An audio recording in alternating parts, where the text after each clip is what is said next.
आज मैं एक स्पेशल टॉपिक लाई हूँ from the political science.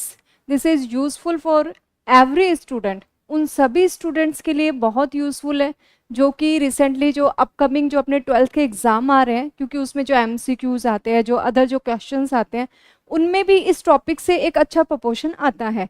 Plus इसके अलावा यदि आप कोई भी कॉम्पिटिटिव एग्ज़ाम दे रहे हैं, लाइक दैट CUT की बात करें, ठीक है, और इसके अलावा भी अदर जो कॉम्पिटिटिव एग्जाम है जिसमें भी ये टॉपिक इंक्लूड किया गया है, उन सब के हिसाब से सारे एग्जाम के लिए बड़ा यूजफुल है। सो प्लीज हमारे साथ बने रहिए और इस टॉपिक को हम शुरू करते हैं।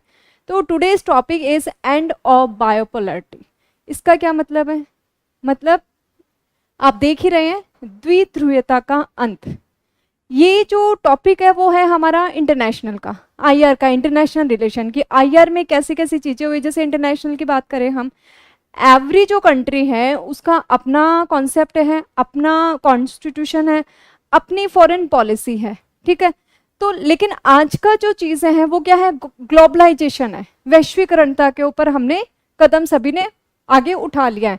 आज का जो युग है वो कैसा है? युग है वो वैश्वीकरण का है, और इसके रिगार्डिंग हर एक कंट्री दूसरे कंट्री के लिए इम्पोर्टेंट बन गया है।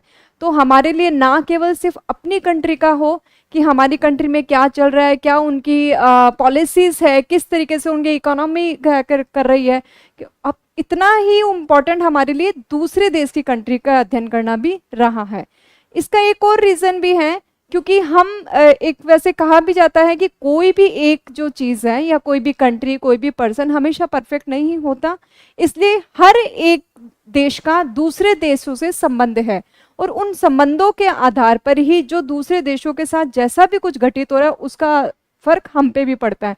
बहुत सारी ऐसी चीज़ें जैसे डिजास्टर हो गए, कि कोई पैंडेमिक आ गया, कोई ऐसी डिजीज आ गई या कुछ ऐसा हो गया, उसका निपटारा भी हम सबको साथ में मिलकर ही करना होता है। इसीलिए इंटरनेशनल एक स्तर के ऊपर कुछ भी यदि हुआ है तो उसका इफेक्ट हमारे देश पे, हमारी अर्थव्यवस्था पे, हमारी जो नीतियां हैं, हमारी पॉलिसीज है, उन सब पे भी पड़ता है। इसीलिए इसका एक इम्पॉर्टेंट टॉपिक है द्विध्रुवीयता का अंत, मतलब द एंड ऑफ बाइपोलैरिटी। अब ये जो बाइपोलैरिटी की जो बात है उसको मैं एक ब्रीफ इंट्रोडक्शन में आपको समझा दूं कि एक युग आया था, उस वक्त में दो देश, मतलब दो देश नहीं, ऑल ओवर वर्ल्ड, पूरा विश्व जो है वो दो ध्रुव में बंट गया था। एक तरफ था USSR एंड एक तरफ था USA, और इन दोनों के बीच में एक तरह से कोई भी लड़ाई नहीं थी, वेपन्स यूज नहीं हुए थे कि भाई तुम अपना पूरी मिलिट्री और जो जितनी भी सेनाएं हैं, फोर्स है, उनको लेके चलो, उधर से लेके चलो, और आपस में कुछ ऐसा कुछ नहीं हुआ था, कोई कॉन्फ्लिक्ट नहीं था, कोई भी ऐसा अटैक नहीं था। But this is war is also very important, and this is war is based on the ideologies. ये आइडियोलॉजीज की वॉर थी। जो US से था वो किसको प्रमोट करता था? वो था कैपिटलिज्म, पूंजीवाद। एंड USSR किसको मतलब कि प्रमोट कर रहा था? USSR कर रहा था सोशलिज्म, समाजवाद। देन इसी के आधार पे हम सारी चीजों को इंटरनेशनल लेवल पे अध्ययन करते हैं, क्योंकि हर एक देश जो है वो दूसरे देश के लिए महत्वपूर्ण है। वहां पे होने वाले घटनाक्रम जो है वो प्रत्येक देश को क्या करते हैं? प्रभावित करते हैं। तो ये एक जो टॉपिक है शीत युद्ध का अंत, वो इस तरीके से चला, और दो जो देश हैं वो आइडियोलॉजी के आधार पे एक दूसरे से एक तरह से टकराए, लेकिन कोई भी वेपन्स या कोई भी चीज का कोई भी उनमें यूज नहीं हुआ। चलिए आइए देखते हैं। मैं फिर से आपको रिपीट करूंगी कि ये जो टॉपिक है वो हर एक एग्जाम के लिए जरूरी है। जिस जिसके टॉपिक इंक्लूड है, प्लीज मेरे टॉपिक को अच्छे से पढ़िएगा, पॉइंट टू पॉइंट सारी बातों का इसमें इंक्लूडेंस किया गया है। चलिए देखते हैं। सबसे पहले मैंने बात की इसमें कि द्विध्रुवीयता का अंत कैसे हुआ, किसके बीच हुआ, किस तरीके से स्टार्ट हुआ। तो फ्रॉम 1991 वर्ष 1991 से शुरू हुआ, जिसमें सोवियत संघ, जो कौन है? USSR के विघटन के साथ एक जो कोल्ड वॉर है उसका क्या हो गया? एंड हो गया। इसकी डेफिनेशन बता रही हूं मैं कि आप द्विध्रुवीयता का एंड ऑफ बाइपोलैरिटी का मतलब होता क्या है। इसका मतलब है कि जब 1991 में USSR जो रूस का है, जो एक पूरा सोवियत संघ जिसे कहते हैं, सोवियत यूनियन, उसका जब विघटन हुआ, उसका जब डिक्लाइन हुआ, और डिक्लाइन कब हुआ? जब ये कोल्ड वार चल रही थी दोनों के बीच में, जो आइडियोलॉजी के लिए वॉर चल रही थी, वो जैसे ही खत्म हुई उसी के साथ USSR का विघटन हो गया। और उसी के साथ कहते हैं कि द्विध्रुवीयता का अंत हो गया और एक यूनिपोल बन गया, एक ही ध्रुव। वो कौन सा? यूएसए। वो एक महाशक्ति के रूप में उभर के आया। ठीक है, इसके पश्चात यूएसए एकमात्र महाशक्ति के रूप में, सुपर पावर, सुपरमेसी के रूप में बचा और ये एक ध्रुवीय विश्व की ओर से शुरुआत हुई और जो बाइपोलरिटी थी वो क्या हो गई? एक तरह से खत्म हो गई।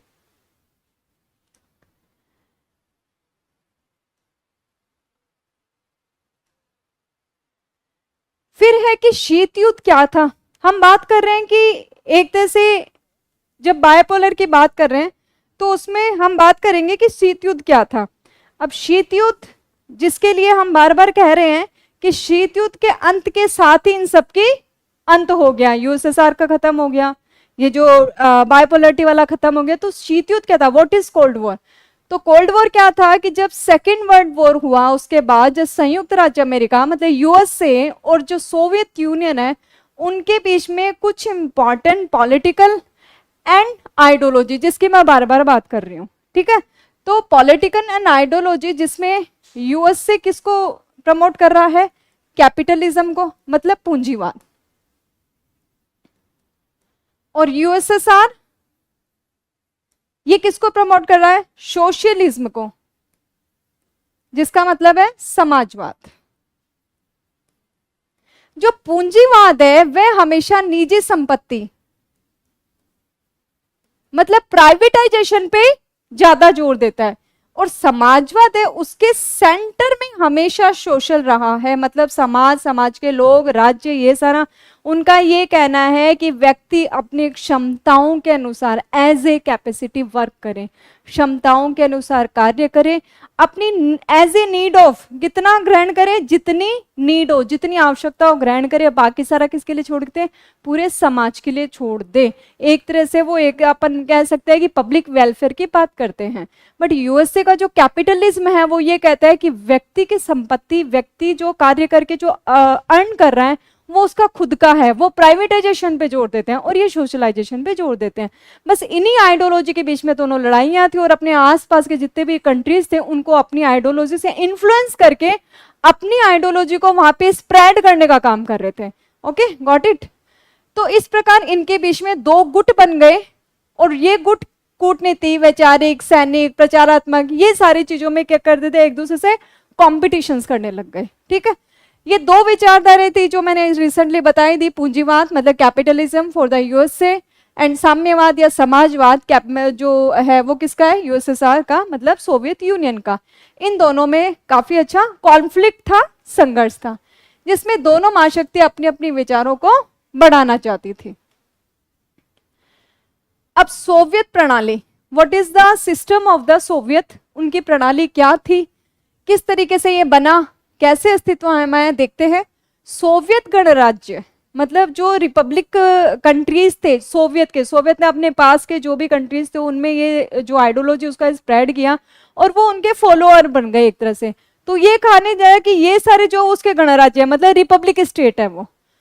तो सोवियत गणराज्य रूस 7 नवंबर 1917 की समाजवादी क्रांति, बोल्शेविक क्रांति या अक्टूबर क्रांति, इसको तीनों में से कोई भी वर्ड्स आप बता सकते हैं।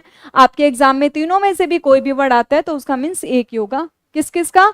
कि अंदर हम बात करें सोशल रेवोल्यूशन या बोल्शेविक रेवोल्यूशन या अक्टूबर रेवोल्यूशन, उसके बाद ही ये क्या फॉर्म हुआ, अस्तित्व में आया। और व्लादिमीर लेनिन इस क्रांति का नेता था। Who is the leader? इस जो रशियन क्रांति हुए, जो अपन बात करते हैं कि समाजवादी क्रांति हुई, इसका लीडर था, लीडर इज लेनिन। और ये जो रेवोल्यूशन था ये कैपिटलिज्म का जो सिस्टम है उसके एक तरह से अगेंस्ट आया था कि जो कैपिटलिज्म है वो समाज के लिए सबसे बुरा है। कैपिटलिज्म के लिए हमेशा सेंटर में रहा है एक पर्सन, ओनली एक व्यक्ति। और जो हम बात कर रहे हैं सोशलिज्म की, उसके सेंटर में रहा है पूरा समाज, पूरे व्यक्ति। ठीक है, तो उसके अगेंस्ट में हुआ। ये सोशलिज्म के जितने भी आइडियोलॉजी है, आदर्श मतलब आइडिया, और उसके समतामूलक समाज की जरूरत को प्रेरित करता रहा कि भाई हमारे यहाँ पे ऐसे समाज की जरूरत है, आज के विश्व में ऐसे समाज की जरूरत है जहाँ पे सभी व्यक्ति समान हो, जहाँ पे ऊंच नीच कम हो, जहाँ पे अमीरी और गरीबी का भेद कम हो। ये एक तरह से कॉन्क्रीट चीजों में करते हैं, बेसिक चीजें। बेसिक चीजें क्या होती है? हमेशा जो फार्मर्स है, जो खेती करता है, जो गरीब हैं, जो मजदूरी करता है, जो लेबर क्लास के लिए जो निम्न वर्ग से हैं, उनको कहते हैं ये बेसिक है और यही इंपॉर्टेंट है। पूंजीपति इनका क्या करते हैं, शोषण करते हैं। इस तरीके से सोशलिज्म अपनी चीजों को स्प्रेड कर रहा था। तो सोशलिस्ट रिपब्लिक जितने भी कंट्रीज थे, इनका निर्माण 30 दिसंबर 1992 को हुआ। ये 15 गणराज्यों का एक संघीय स्वरूप था, मतलब 15 कंट्रीज ने मिलकर सोशलिस्ट रिपब्लिक कंट्रीज को बनाया, जिसको क्या कहा गया, सोशल यूनियन। जिसमें कितने कंट्रीज थे, याद रखिएगा 15 कंट्रीज, ओके। जिनमें रूस एक अन्य गणराज्यों पे प्रभुत्व था। क्यों? क्योंकि रूस में ही ये मैन क्या हुआ था, रेवोल्यूशन हुआ था, और इन सबको एक तरह से पूरा मतलब उसको कैप्चर करके इनके ऊपर प्रभुत्व स्थापित कर रहा था, ठीक है, एक तरह से लीडर था उनका। इनमें कुछ जो इसके मतलब पूर्वी यूरोप के देश थे, जिनमें सोवियत संघ के 15 गणराज्य, रूस, यूक्रेन, बेलारूस, लात्विया, लिथुआनिया इत्यादि। लेकिन रूस सबसे बड़ा और प्रमुख रिपब्लिक कंट्री रहा है इसमें, ठीक है। इन राज्यों में साम्यवादी विचारधारा का प्रभुत्व था, ये मैं आपको बार बार बता चुकी हूं। अगला आता है कि कौन कौन से नेता थे, लीडर्स कौन कौन हुए। नो डाउट कि हमने नाम ले लिया लेनिन का, लेकिन लेनिन ने इसको लीडर किया। लीडर किसको किया, लीडर किया वहां की जो रेवोल्यूशन हुआ था, जिसके आधार पे साम्यवाद या सोशलिज्म जो आया था, जो कम्युनिस्ट आया था उसको। लेकिन इसके अलावा भी बहुत सारे ऐसे लीडर्स रहे हैं जिनके आधार पे ये कहा जा सकता है कि हाँ वहां पे साम्यवादी व्यवस्था आई। उनको देखते हैं। सबसे पहले व्लादिमीर लेनिन। कौन सा टाइम था, 1870 टू 1924। ये जितना भी आपको डेटा दिया जा रहा है विथ नेम विथ ड्यूरेशन, कि ये नेम है, ये ड्यूरेशन है, इसने ये किया, इन सब पे एमसीक्यूज बहुत ज्यादा आते हैं। सो प्लीज इसको बहुत अच्छे से करके जाइएगा। तो इन्होंने क्या किया, बोल्शेविक कम्युनिस्ट पार्टी के संस्थापक थे ये, 1917 की रूसी क्रांति के लीडर रहे हैं। जोसेफ स्टालिन की बात करें 1879 टू 1953 तक रहे हैं। लेनिन के ये एक तरह से उत्तराधिकारी थे। उसके बाद एक तरह से हायरार्की में यही आते, तो हेरिडिटी में आए ये, तो ये एक तरह से उत्तराधिकारी थे। और सोवियत संघ मतलब सोवियत यूनियन जो है उसको स्ट्रॉन्ग बनाने का काम किया। फिर है निकिता क्रुश्चेव, ये 1894 से 1971 तक हुए और सोवियत संघ के राष्ट्रपति मतलब 1953 से लेकर 1964 तक चले। स्टालिन की नेतृत्व शैली के ये आलोचक रहे हैं, ये ध्यान रखिएगा। स्टालिन जो है, एक चीज और भी है कि इनके जितने भी लीडर्स आए हैं जरूरी नहीं है वो एक दूसरे को ही फॉलो अप करते जा रहे हैं। जैसे जैसे उन्हें लगा कि हमारे जो सीनियर्स थे, जो पहले से जो व्यवस्थाएं चल रही उनमें कुछ कुछ प्रॉब्लम्स या कमियां हैं, उनमें वो कहीं ना कहीं क्या रेक्टिफिकेशन करते रहे, सुधार करते रहे, ताकि ये जो कॉन्सेप्ट है, जो आइडियोलॉजी है, वो बेस्ट बन के आए, ठीक है। तो इन्होंने एक तरह से आलोक श्रेणी अपनाई और पश्चिम के साथ शांतिपूर्ण सह अस्तित्व, कि उन्होंने कहा था कि जो मजदूर वर्ग है उनको क्या करना चाहिए, क्रांति करनी चाहिए, आगे बढ़ना चाहिए, अपने अधिकारों के लिए लड़ना चाहिए। इन्होंने कहा क्रांति होनी चाहिए, जो भी होना चाहिए, लेकिन सब कुछ कैसे होना चाहिए, पीसफुल तरीके से, एकदम शांतिपूर्ण सह अस्तित्व से, लड़ाई दंगों से किसी को कुछ नहीं मिलना है। तो इन्होंने थोड़ा सा उनका जो पाथ था, जो तरीका था, उसको चेंज किया, ठीक है। फिर है लियोनिड ब्रेजनेव, जो 1906 से लेकर 1982 में आए, जो सोवियत संघ के राष्ट्रपति भी रहे हैं और 1964 से लेकर 1982 तक एशिया की सामूहिक सुरक्षा व्यवस्था का सुझाव दिया कि हमें पूरी एशिया को एक तरह से कलेक्टिवली क्या करना चाहिए, सेफ्टी पर्पज से काम करने चाहिए, कि कलेक्टिवली सबका एक साथ। फिर आए मिखाइल गोर्बाचोव, जिनका जन्म हुआ था 1931 को, और वो भी सोवियत यूनियन के अंतिम राष्ट्रपति रहे थे, क्योंकि उसके बाद यूएसएसआर वैसे भी क्या हो गया था, डिक्लाइन हो गया था, डिसॉल्व हो गया था, खत्म हो गया था, विघटन हो गया था। तो यदि ये क्वेश्चन आता है कि who is the last president of USSR, this is Mikhail Gorbachev, याद रखिएगा, ओके। ये 1985 से लेकर 1991 तक रहे थे। इन्होंने पुनर्संरचना, ग्लासनोस्त मतलब खुलापन, जो कि हर चीज को खुला कर दो, हर चीज पे अधिकार दे दो, आर्थिक और राजनीतिक सुधार, जर्मनी का एकीकरण, शीत युद्ध को समाप्त करना, ये सारे काम इन्होंने लगाए। और ये भी है कि इन पे आरोप भी लगा कि इन्हीं की इन विचारों से, जो एक फीचर कहा जाता है ऐसे, कि यूएसएसआर का डिसोलेशन या उसका जो विघटन हुआ है ना, उसका एक मेन रीजन गोरबाचोव की नीतियां थी, क्योंकि उन्होंने एक तरह से पूरा कॉन्सेप्ट चेंज करके अलग ही तरीके से काम करना शुरू किया। तो ये जो नीतियां थी वो भी एक तरह से यूएसएसआर के कारण में आता है, इसीलिए इन पे एक तरह से एलिगेशन लगाया जाता है कि यूएसएसआर के विघटन के भी रीजन रहे हैं। फिर बोरिस येल्त्सिन 1931 से लेके 2007, ये रूस के पहले चुने हुए राष्ट्रपति थे जो 1991 से लेके 1999 तक रहे हैं। तो यहां तक हमने पूरे के पूरे ये देखा कि लीडर्स कौन कौन थे, राइट। अब इसमें नेक्स्ट अपन टॉपिक लेते हैं सोवियत प्रणाली की विशेषता। What is the special features and the specialization of the Soviet प्रणाली या फिर सिस्टम ऑफ द सोवियत। सबसे पहले था कि जो इकोनॉमिक है और जो प्रोडक्शन के जो एलिमेंट्स है, ठीक है, अर्थव्यवस्था और उत्पादन के साधन, मतलब elements of the production and उसकी इकोनॉमी, इन पे राज्य का पूरा पूरा कंट्रोल होना चाहिए और निजी संपत्ति होनी ही नहीं चाहिए, क्योंकि वो क्या कह रहा है कि आपको जितनी जरूरत है उतना लीजिए, बाकी लोगों की सेवा में लगा दीजिए। ये पब्लिक वेलफेयर के सबसे बड़े समर्थक रहे हैं कि लोगों का कल्याण होना चाहिए, अमीरी गरीबी कम होनी चाहिए, लोगों में इक्वालिटी आनी चाहिए, उसका सामाजिक, उसका राजनीतिक, उसका आर्थिक कोई भी स्तर पे ऊंच नीच नहीं होना चाहिए। तो उन्होंने कहा था कि जितने भी economic and production of the elements हो उन पर कंट्रोल किसका, कंट्रोल बाय द स्टेट, और उनके निजी संपत्ति जो पर्सनल जो प्रॉपर्टीज हैं उनके अगेंस्ट थे। दूसरा, एक दलीय प्रणाली अर्थात कम्युनिस्ट पार्टी का शासन था। वहां पे सिर्फ और सिर्फ कितना, वन पार्टी सिस्टम, और वो भी कौन सी, कम्युनिस्ट पार्टी, और कोई भी उसका कोई ऑपोजिशन पार्टी भी नहीं थी। इट मीन्स कि राजनीतिक स्वतंत्रता मतलब पॉलिटिकल जो फ्रीडम है उसकी थोड़ी सी लैकनेस उसमें रही है, क्योंकि वन पार्टी रूलिंग सिस्टम था। फिर एक केंद्रीय नियोजन थे। केंद्रीय नियोजन मतलब सेंटर पॉलिसीज बनती थी। कैसे थे उसमें, जिसमें पंचवर्षीय योजनाएं जो 5 ईयर्स जो प्लानिंग होती है वो अर्थव्यवस्था का उसी से संचालन होता था। तो जो सेंटर था वो पॉलिसीज बनाता था और कुछ सालों की योजनाओं के अनुसार या पॉलिसीज के अनुसार वहां का काम चलता था। फिर समतावादी समाज, no doubt, equality equality equality, एक ही चीज हो उनके नाम पे कि हर कोई इक्वल हो जाए। समतावादी समाज था कि हर कोई इक्वल रहे। उनका जो पर्पस था, एम था, वो है वर्ग विहीन, कोई भी क्लास नहीं होनी चाहिए, किसी भी तरह की क्लास नहीं होनी चाहिए।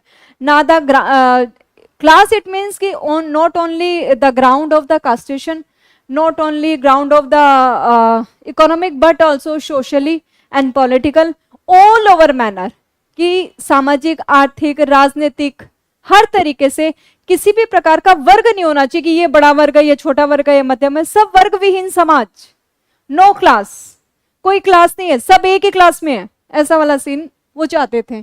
और समानता पर आधारित समाज का निर्माण था। नागरिकों को न्यूनतम जीवन स्तर की गारंटी थी कि एटलीस्ट तुम्हारी लाइफ को जीने के लिए, ऑल ओवर डेवलपमेंट के लिए जितनी भी चीजों की जरूरत है वो आपको प्रोवाइड करवाई जाएंगी।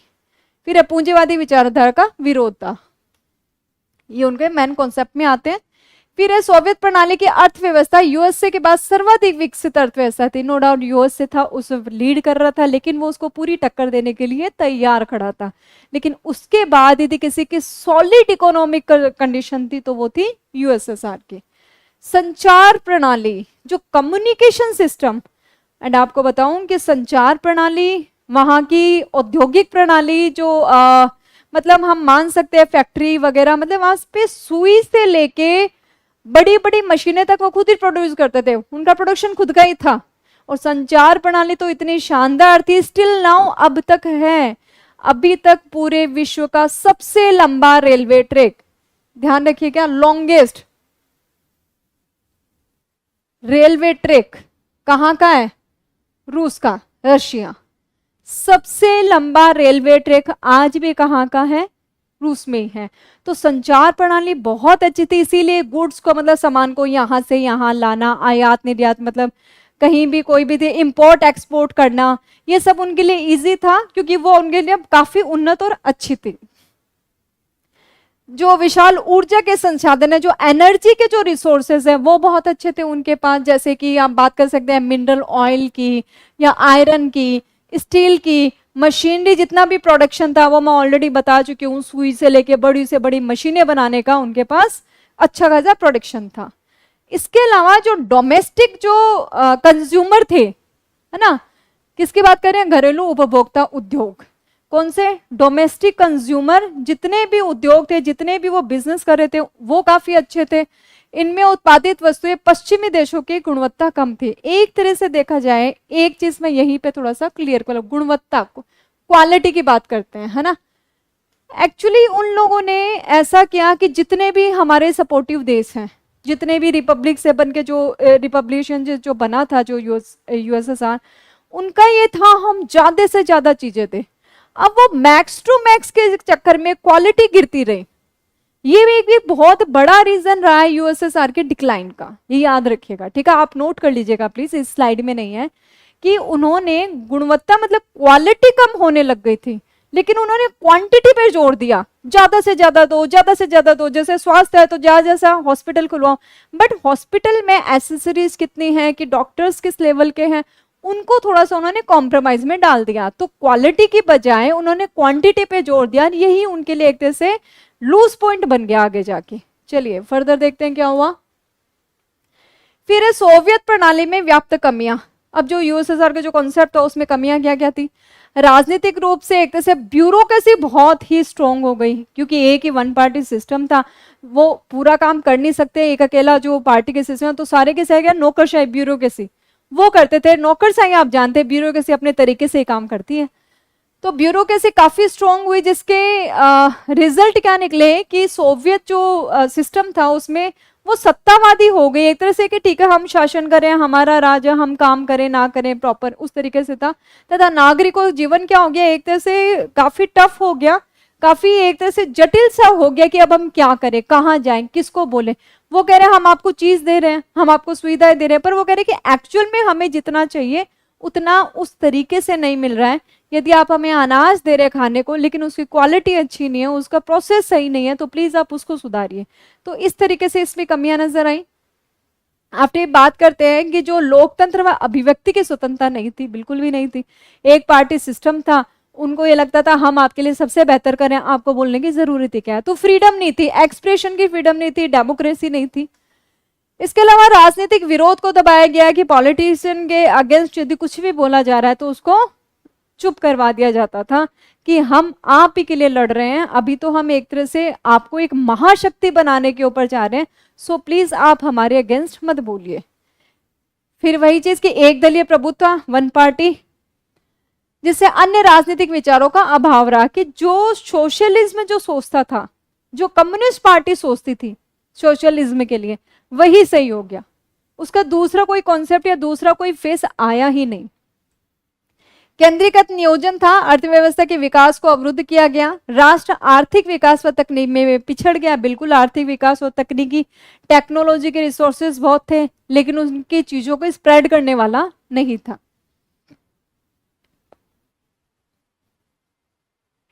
फिर है कृषि और उद्योग, जो फार्मिंग है और जो जितने भी बिजनेस वाले फैक्ट्रीज वगैरह हैं, उन दोनों क्षेत्रों में सीमित उत्पादन और विकास की कमी रहने से लगी, जिससे आम जनता का जीवन भी स्थित और प्रभावित होने लगा।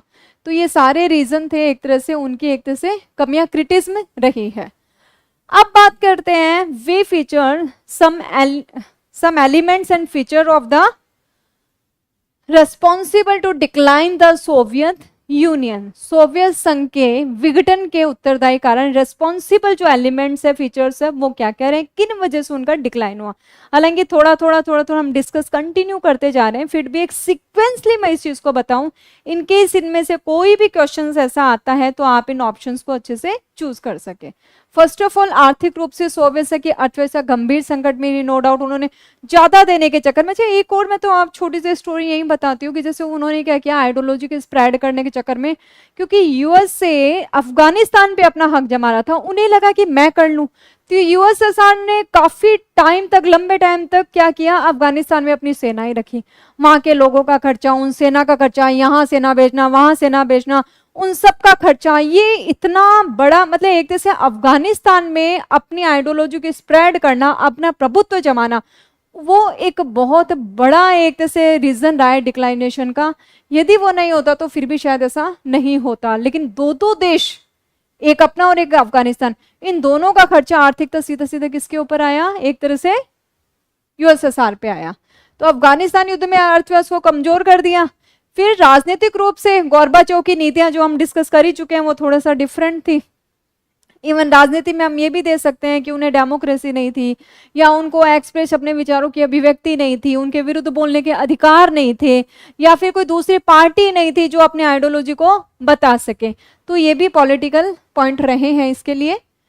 तो यूएसएसआर को लोकतांत्रिक रूप से देने का फैसला किया गया, और ये जो इसकी जो रही पुनर्रचना की रही है, या फिर कम्युनिस्ट पार्टी के अंदर राजनीतिक सुधार करना रहा है, ये सारी चीजें उन्हें गोरबाचोव ने किया, जो एक मेन रीजन इसका रहा है, जिसको डिस्कस हम पहले भी कर चुके हैं। इसके अलावा जितने भी अदर जो डिफरेंट रिपब्लिक कंट्रीज थी, जो राष्ट्रवाद के उद्देश्य से सोवियत संघ के विभिन्न गणराज्यों में स्वायत्ता स्वतंत्रता की मांग को तेज कर दी। उन्होंने कहा कि नहीं, हमें हमारे हिसाब से रहने दो, हम आपके कम्युनिज्म को मानते हैं, लेकिन फिर भी उसको हमें फॉलो कैसे करना है, स्प्रेड कैसे करना है, या उसको अडॉप्ट कैसे करना है, वो हम अपने तरीके से करेंगे, आप हम पे ना थोपिए। ठीक है, इससे संघ के केंद्रीय नियंत्रण में भी कमी आ गई। फिर after the world war result क्या निकला कि यूएसए और जो जितने भी वेस्टर्न जो कंट्रीज थे, उनके साथ तो जारी शीत युद्ध की जो प्रतिस्पर्धा थी, सोवियत संघ पर आर्थिक और सैन्य दबाव डाला, जिससे कि आंतरिक कमजोरियां बढ़ी।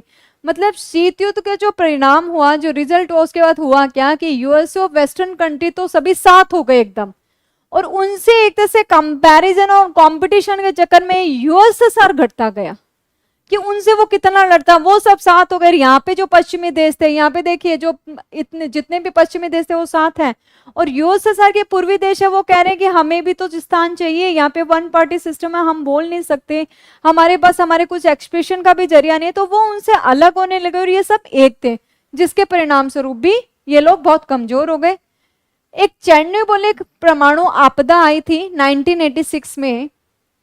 ये न्यूक्लियर जो है पेंडेमिक आया था, ऐसा चेरनोबिल न्यूक्लियर पेंडेमिक, जिससे भी सोवियत प्रशासन की क्षमता को उजागर किया, क्योंकि वो एक तरह से उस पेंडेमिक से उभर नहीं पाया, उससे अपनी जनता का वो क्या कर नहीं कर पाया, प्रोटेक्शन नहीं कर पाया। ठीक है, इसके बाद है पूर्वी यूरोप में साम्यवाद का पतन हुआ। पूर्वी यूरोप के देशों में साम्यवादी सरकारों का पतन हुआ। लोकतंत्र की स्थापना ने सोवियत संघ की भू राजनीति की स्थिति भी कमजोर कर दी गई। अब अपन ने अभी जो पढ़े हैं वो उसके स्पेशल कंटेंट रहे हैं, मेन रीजन रहा है उसके विघटन का। लेकिन अब बात कर रहे हैं कि विघटन के और कौन कौन से एलिमेंट्स रहे हैं। उनमें है गोरबाचोव की नीतियां, जिसको हम डिस्कस कर ही चुके हैं, जिन्होंने पूंजीवाद और लोकतंत्र को एक तरह से कुछ देशों में साम्यवादी सरकारों को हटा के एक एक करके पूंजीवादी जो आइडियोलॉजी उसको अपना लिया, तो ऑटोमेटिकली उसका डिक्लाइन हो गया। फिर बात के 1991 में यूएसएसआर में तख्ता पलट हो गया, और कम्युनिस्ट पार्टी के जो भी उसके जो एक तरह से फॉलोवर्स थे, वो एक तरह से उनसे फॉलोवर्स से अगेंस्ट हो गए, क्योंकि उस पार्टी में हर किसी का एड ऑन होना या उनके विरुद्ध बोलना या कोई भी अपने विचार रखना, अपनी मर्जी मनवाना उनके लिए बहुत मुश्किल हो गया था। तो उनके जो अगेंस्ट जो बैठे थे उन लोगों ने ऐसा कर दिया, और उन पार्टी के एक तरह से प्रभाव को या उनके जो इफेक्ट है उनको कम किया। बोरिस येल्त्सिन ने इसके विरोध में महत्वपूर्ण भूमिका निभाई, और नायक की तरह वो एक तरह से काम किया। दिसंबर 1991 में येल्त्सिन के नेतृत्व में रूस और यूक्रेन का बेलारूस में यूएसएसआर की समाप्ति की घोषणा हुई। कैसे हुई, आप इस चीज को देखिएगा। दिसंबर 1991 में येल्त्सिन ने ही घोषणा की थी रूस और यूक्रेन के बेलसाव में कि यूएसएसआर को खत्म किया जा रहा है, जितने भी बाकी जो कंट्रीज हैं वो इनके साथ नहीं रहना चाहते हैं।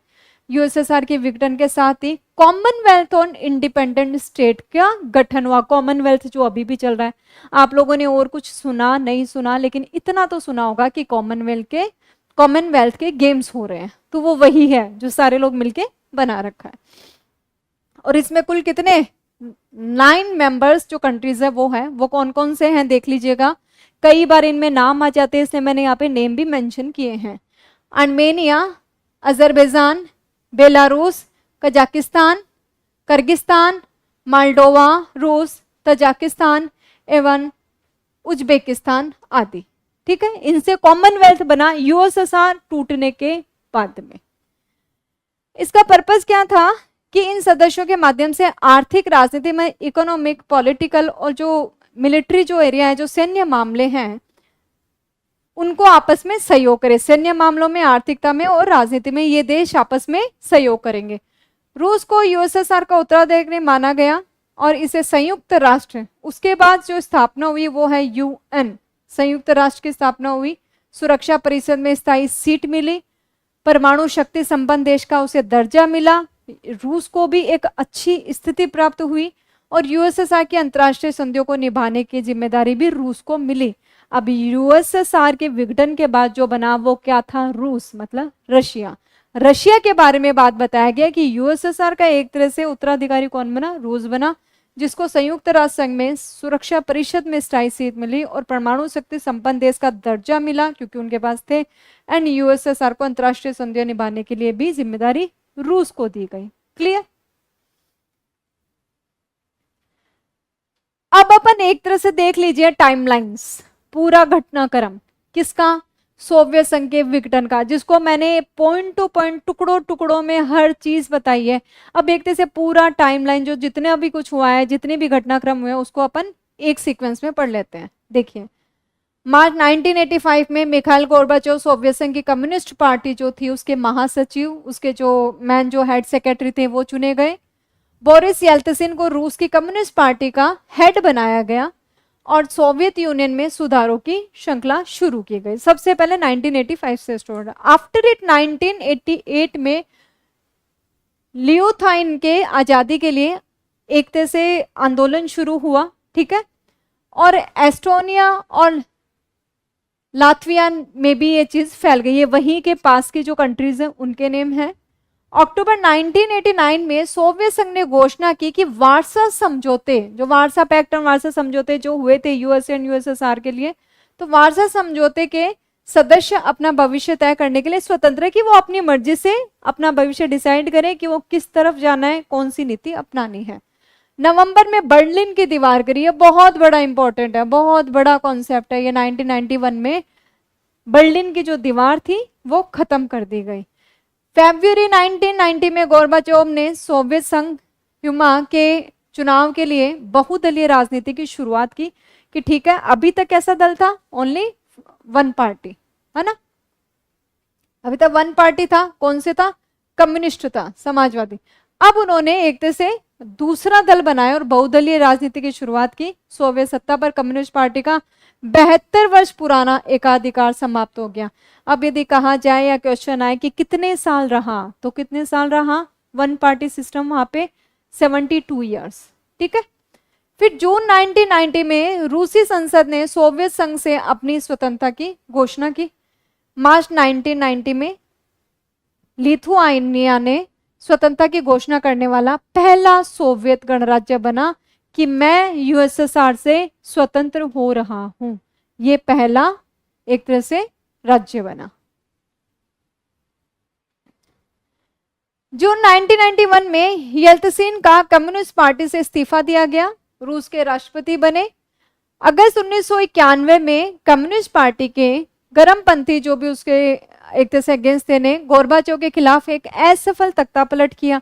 हालांकि सफलता पूर्णतः प्राप्त नहीं हुई, लेकिन उन्होंने जो किया उससे यूएसएसआर को बहुत हार्मनेस पहुंची। सितंबर 1991 में एस्टोनिया, लातविया और लिथुआनिया तीनों बाल्टिक गणराज्य संयुक्त राष्ट्र संघ के सदस्य बने।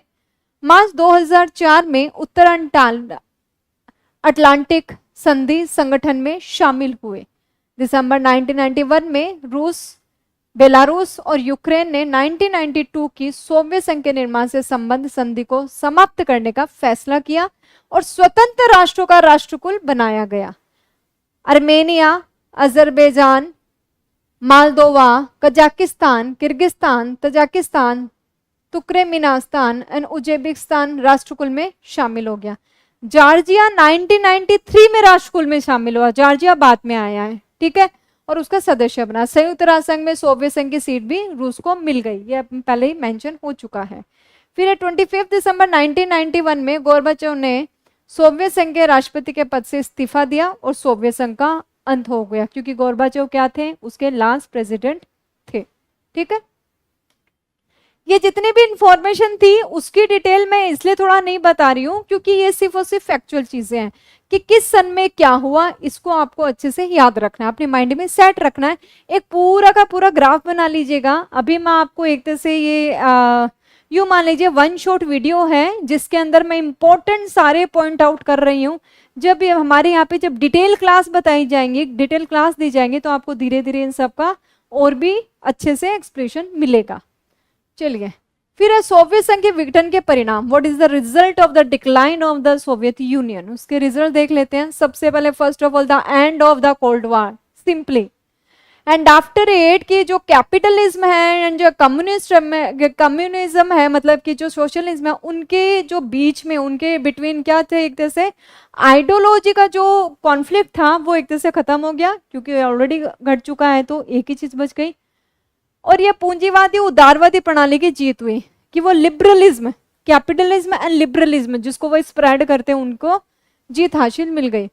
पूंजीवादी विचारधारा पे आधारित अंतर्राष्ट्रीय संस्थाएं बनी, इंटरनेशनल इंस्टीट्यूशन बने, जैसे IMF, international money fund IMF, और विश्व बैंक मतलब वर्ल्ड बैंक WB आदि बने।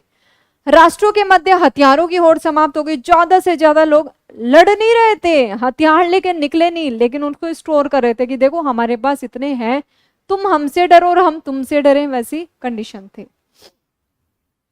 फिर विश्व राजनीति के शक्ति संबंध बदले और अमेरिका अकेली महाशक्ति बन गया और दुनिया एक तरह से यूनिपोल बन गई, मतलब एक ही ध्रुव बच गया।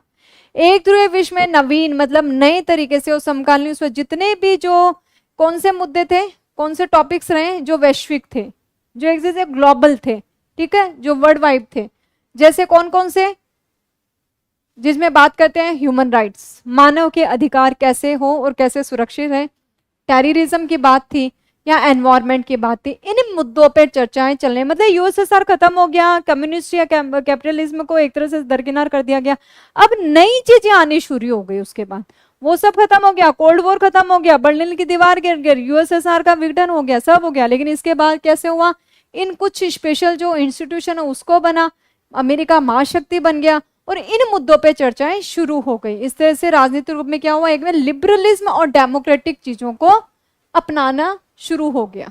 इसी के साथ बाल्टिक देश, जितने भी मध्य एशियाई देश थे, अन्य देश थे, उन सबको क्या हुआ, उनका राइजन हुआ, मतलब कि वो सब का उदय हुआ। वैश्विक स्तर पे जो कौन से कंडीशन है, जो ऑल ओवर वर्ल्ड की जो कंडीशन है उसमें मुक्त व्यापार, फ्री ट्रेड, कि आप किसी से भी कैसे भी व्यापार कर सकते हैं ताकि सबको सहूलियत मिले और सब जगह हर चीज को पहुंचाई जा सके। क्योंकि ये मैं ऑलरेडी आपको स्टार्टिंग में बता चुकी हूँ, नो कंट्री इज परफेक्ट, कोई भी एक कंट्री परफेक्ट नहीं है, सबको हर चीज की जरूरत है और हर चीज हर जगह विद्यमान नहीं होती है।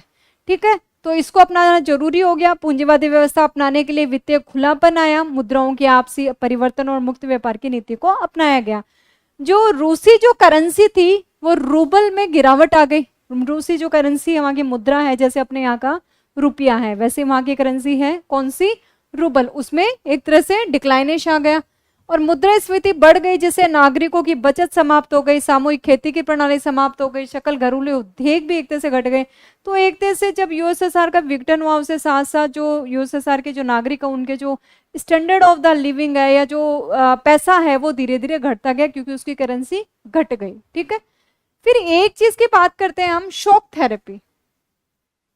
इन देशों में अर्थव्यवस्था को तहस नहस कर दिया, शॉक थेरेपी हुई जिसमें उनको एक तरह से खत्म सा कर दिया। रूस में लगभग 90% एक शॉक थेरेपी अपनाई गई जिससे वहां की एक इकोनॉमी को खत्म किया। वहां पे 90% उद्योगों को निजी कंपनियों को भेज दिया गया, सभी उद्योग धंधे एक तरह से खत्म हो गए। क्यों? क्योंकि वो बहुत ही कम कीमत पे, बहुत ही कम मतलब की मुद्राओं में दिए गए। इसे इतिहास के सबसे बड़ी गैराज सेल कहा गया कि बहुत बड़ी बड़ी चीजें, मशीनरियों को कम से कम कीमतों पे बांटा गया और कहे इससे सस्ता कभी भी कोई भी ऐसा मतलब बेचने वाला सिस्टम कभी हुआ ही नहीं।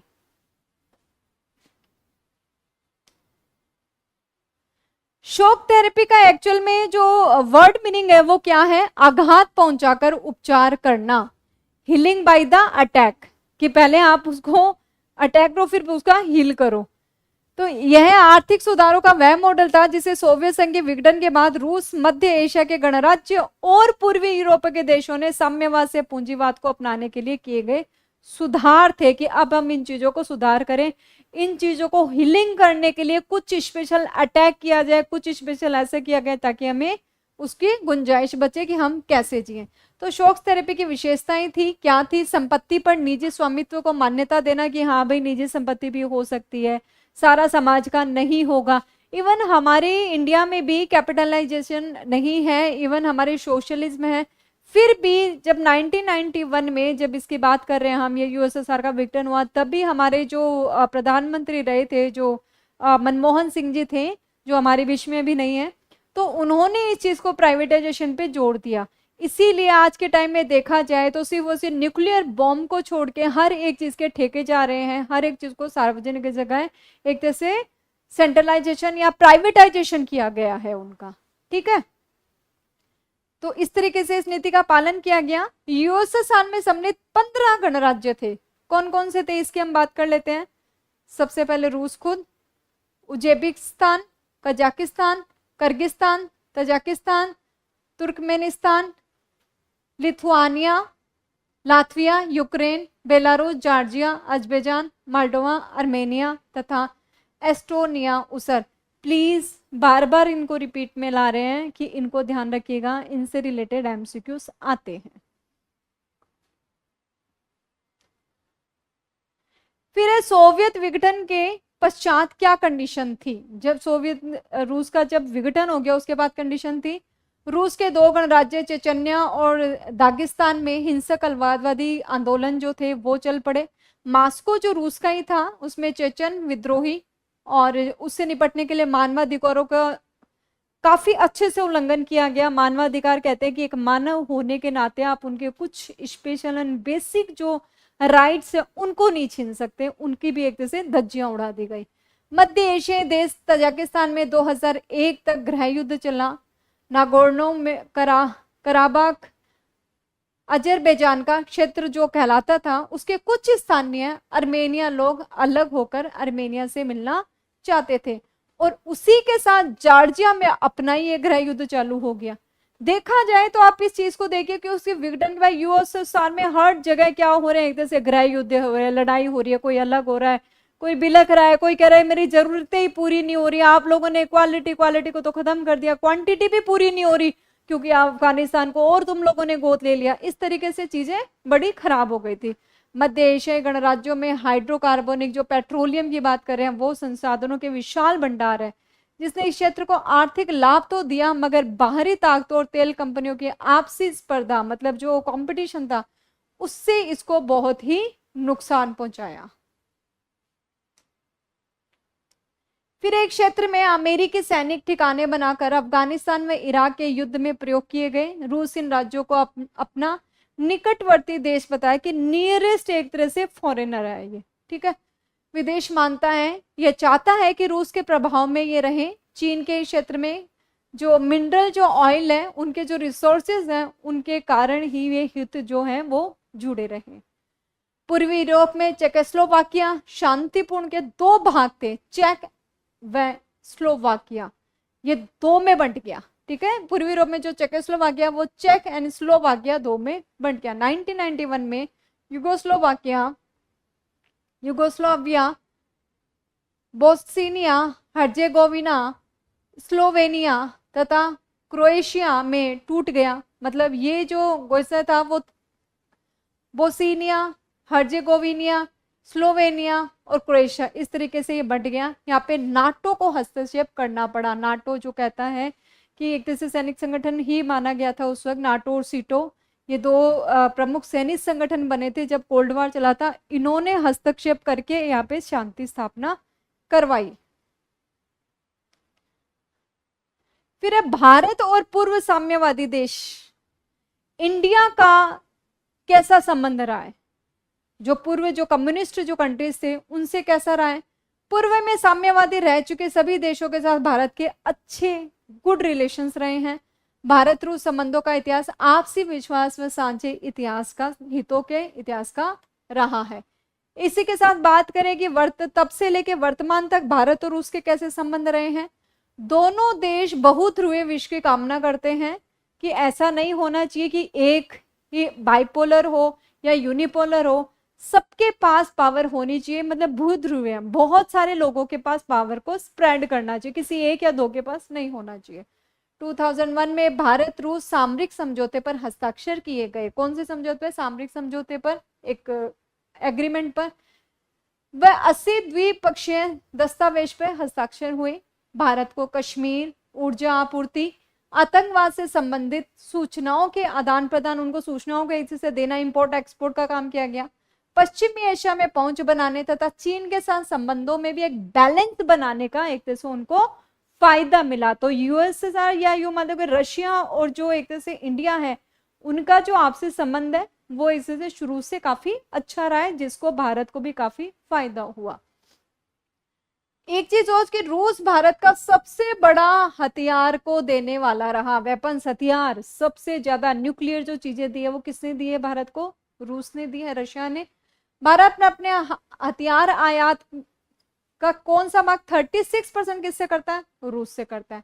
वहीं पे आप यहां जाइए कि रूस के लिए भी हथियारों का दूसरा बड़ा खरीदार कौन है?